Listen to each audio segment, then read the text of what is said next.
Pagara poco a poco mellando el cuerpo castigado. Hello guys, welcome back to our channel Wins World TV.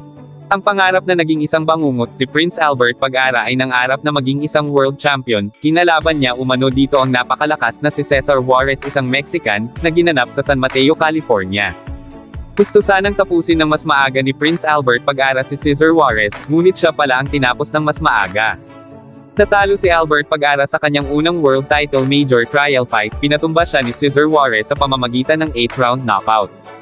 Hindi lubos akalain ni Prince Albert Pag-ara na babawi ng mas malakas si Cesar Juarez, pagkatapos niya itong one-shot ng napaka at solidong suntok, dahilan ng pagkatumba ni Cesar Juarez.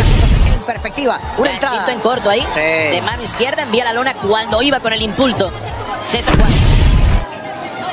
Ahí está. Impulso, buscaba atacar, lo esperaba Albert Pag-ara. Ngunit sa paglipas ng ilang rounds ay bumawi ang Mexican boxer ng purong solidong suntok at bagbog sarado ang inabot ni Prince Albert Pag-ara. De Guerrero, que no le cabe en el pecho porque sigue atacando con toda la mano izquierda, luego la derecha, de parte de Cesar Juárez, castigando a Albert Pag-ara. Vaya pelea, Jorgito Ebro, candelita en las 122 libras. Cesar Juárez enfrentando a Albert Pag-ara. México y Filipinas, sinónimo de buen boxeo. Isang solidong mga suntok at mga kombinasyon ang nagpatomba sa tinaguriang The Prince na si Albert Pag-ara, isang hilong-hilo na Prince Albert Pag-ara ang makikita sa ibabaw ng boxing ring. Acaba esto por la vía rápida y ahí está.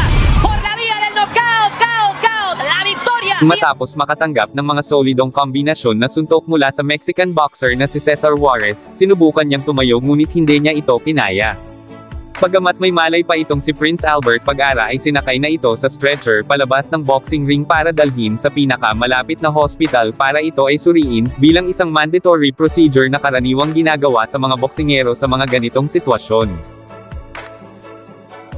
Thank you for watching. Salamat sa inyong panonood at huwag kalimutan mag-subscribe for more updates. And once again, this is Wins World TV, saying peace, love, and good vibes lang tayo lagi. Okay, alright.